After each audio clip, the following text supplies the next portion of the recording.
How'd you do? Nice people, fine people, Arabia people. Yes, yes, I've met some very nice people. Some very, very, very nice people. But you meet the nicest people in your dreams.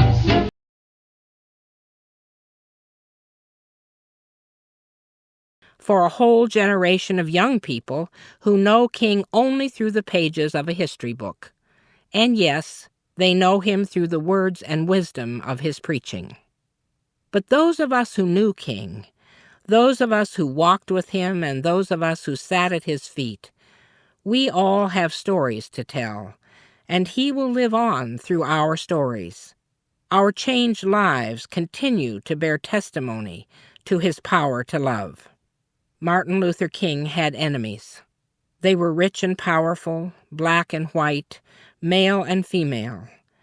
But they were also frightened, small of vision, and wed to the status quo. King's enemies wanted to silence his prophetic word. They were desperate to still the marching feet. Those of us who believed in King and who had been transformed by his message wanted him to deal harshly with the enemy. They were, we told him time and again, dangerous. His bright eyes would cloud up.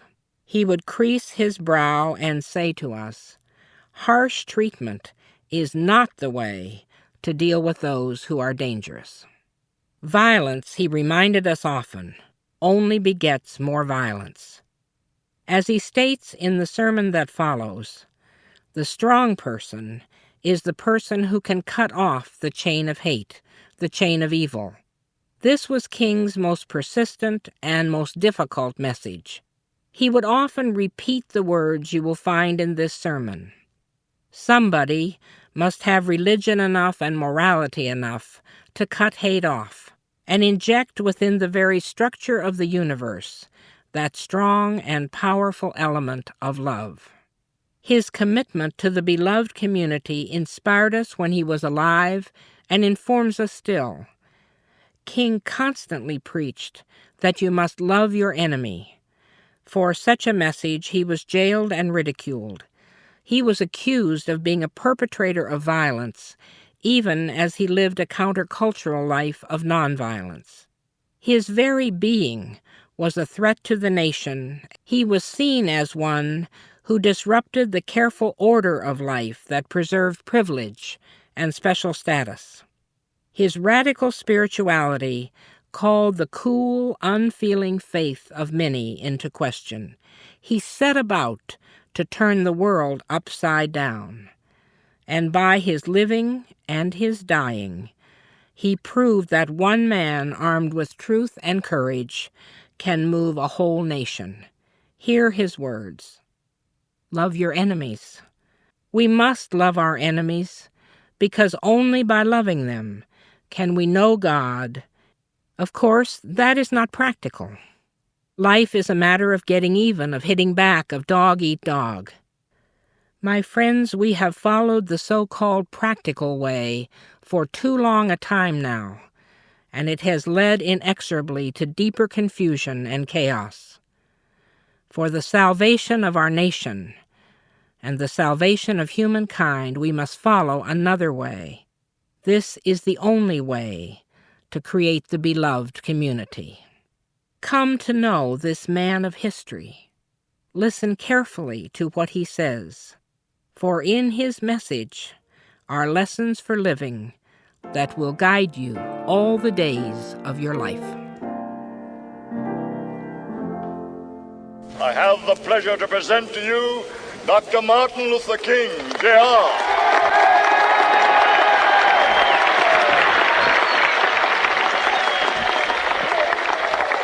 I am happy to join with you today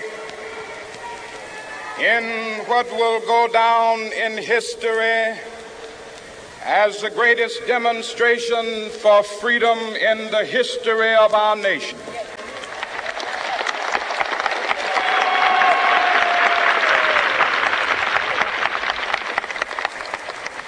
Five score years ago, a great American in whose symbolic shadow we stand today, signed the Emancipation Proclamation. This momentous decree came as a great beacon light of hope to millions of Negro slaves who had been seared in the flames of withering injustice. It came as a joyous daybreak to end the long night of their captivity. But 100 years later, the Negro still is not free.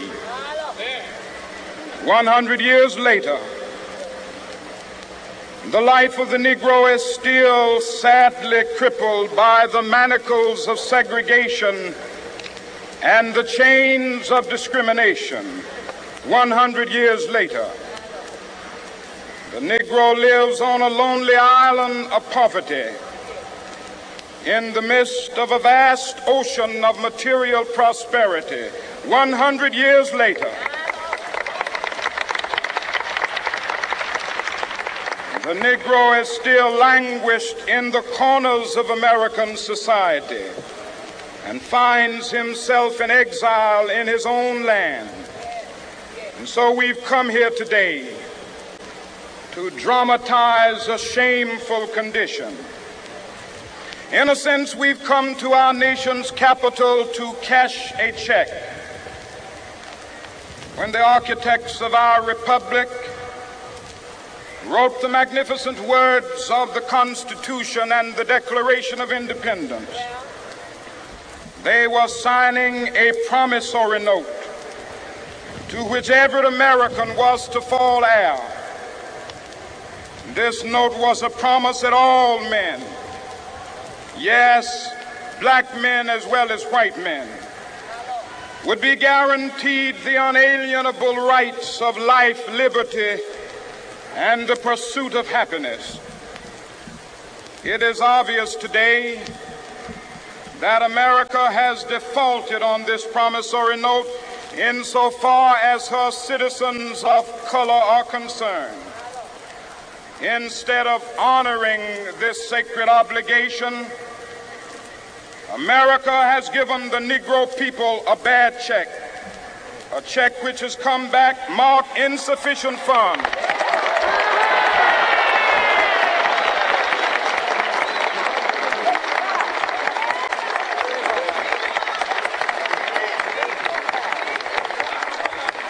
But we refuse to believe that the Bank of Justice is bankrupt. We refuse to believe that there are insufficient funds in the great vaults of opportunity of this nation. And so we've come to cash this check, a check that will give us upon demand the riches of freedom and the security of justice.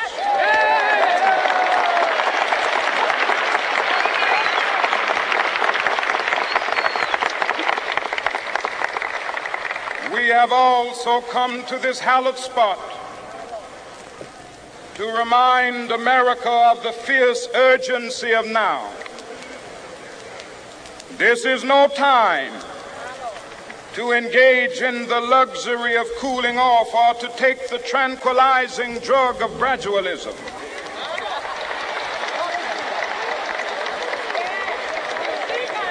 Now is the time to make real the promises of democracy.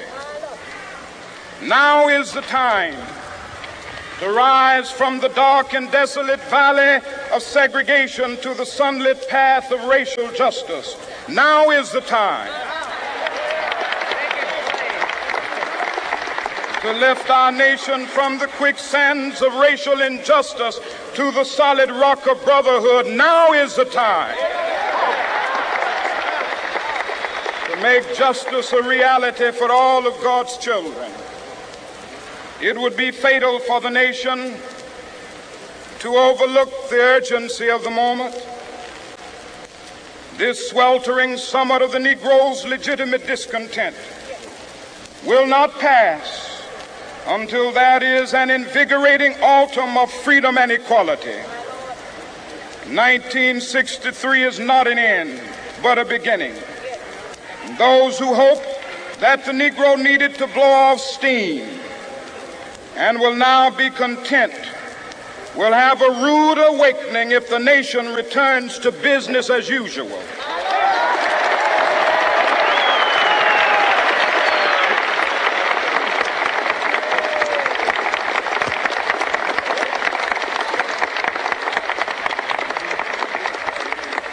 There will be neither rest nor tranquility in America until the Negro is granted his citizenship rights.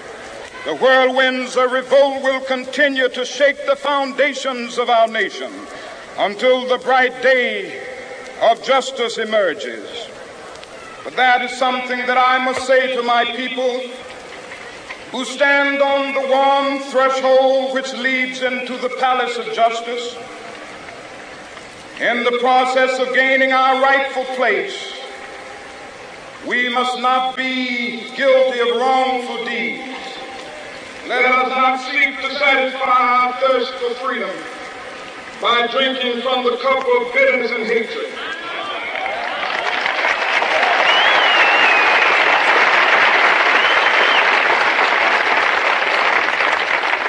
We must forever conduct our struggle on the high plane of dignity and discipline.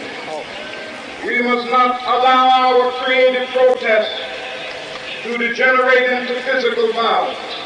Again and again, we must rise to the majestic heights of meeting physical force with soul force. The marvelous new militancy which has engulfed the Negro community must not lead us to a distrust of all white people. For many of our white brothers, as evidenced by their presence here today, have come to realize that their destiny is not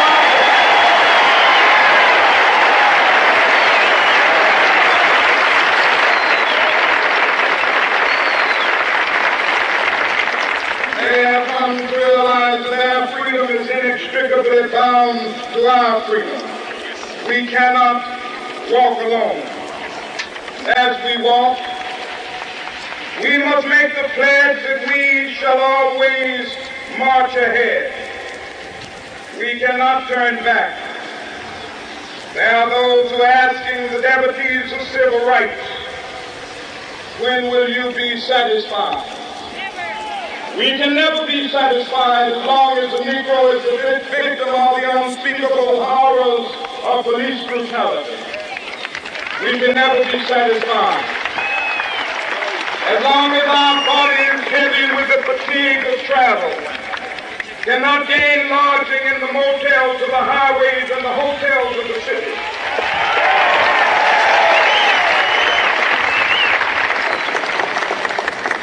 We cannot be satisfied as long as a Negro in Mississippi cannot vote and a Negro in New York believes he has nothing for which to vote.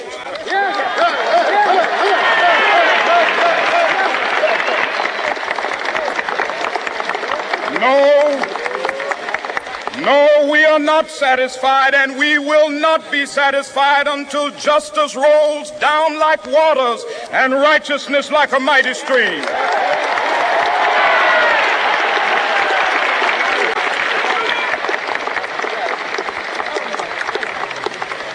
I am not unmindful that some of you have come here out of great trials and tribulations. Some of you have come fresh from narrow jail cells. Some of you have come from areas where your quest for freedom left you battered by the storms of persecution and staggered by the winds of police brutality. You have been the veterans of creative suffering. Continue to work with the faith that unearned suffering is redemptive. Go back to Mississippi. Go back to Alabama. Go back to South Carolina. Go back to Georgia. Go back to Louisiana. Go back to the slums and ghettos of our northern cities. knowing that somehow this situation can and will be changed. Let us not wallow in the valley of despair. I say to you today, my friends,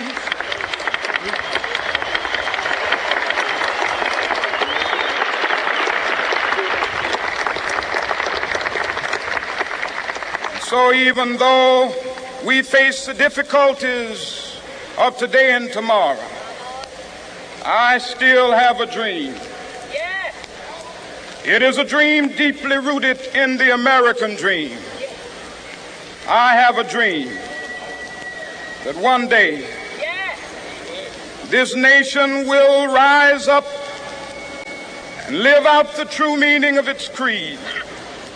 We hold these truths to be self-evident, that all men are created equal.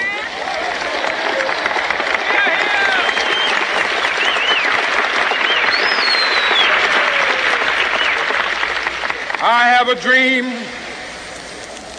that one day on the red hills of Georgia, the sons of former slaves and the sons of former slave owners will be able to sit down together at the table of brotherhood. I have a dream that one day even the state of Mississippi, a state sweltering with the heat of injustice, sweltering with the heat of oppression, will be transformed into an oasis of freedom and justice. I have a dream that my 4 little children will one day live in a nation where they will not be judged by the color of their skin, but by the content of their character. I have a dream today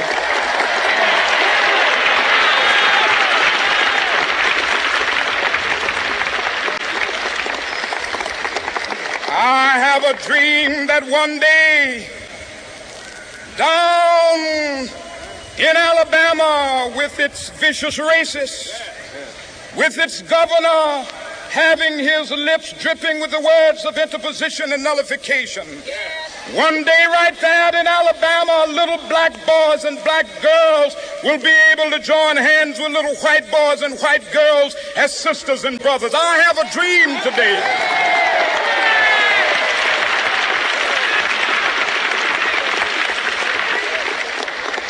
I have a dream that one day every valley shall be exalted, and every hill and mountain shall be made low. The rough places will be made plain, and the crooked places will be made straight. And the glory of the Lord shall be revealed, and all flesh shall see it together.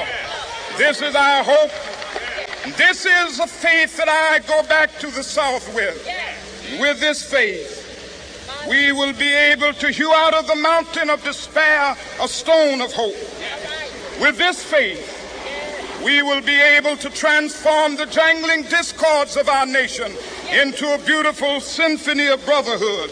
With this faith, we will be able to work together, to pray together, to struggle together, to go to jail together, to stand up for freedom together, knowing that we will be free one day.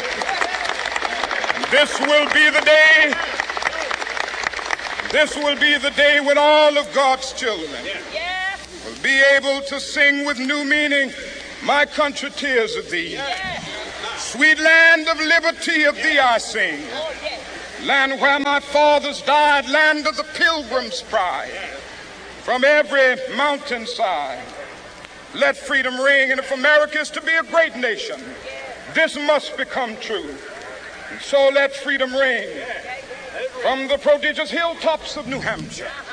Let freedom ring from the mighty mountains of New York. Let freedom ring from the heightening Alleghenies of Pennsylvania. Let freedom ring from the snow-capped Rockies of Colorado. Let freedom ring from the curvaceous slopes of California.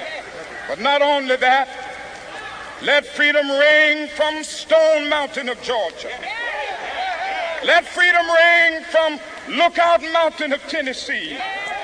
Let freedom ring from every hill and molehill of Mississippi, from every mountainside. Let freedom ring, and when this happens,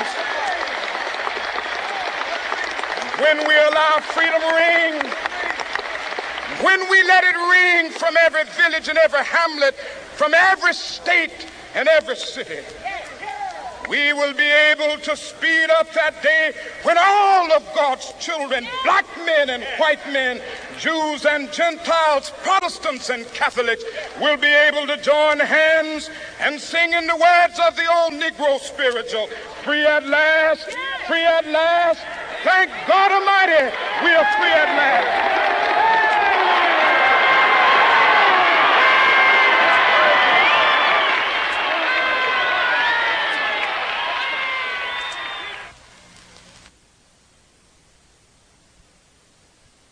This is Tomorrowpictures.TV.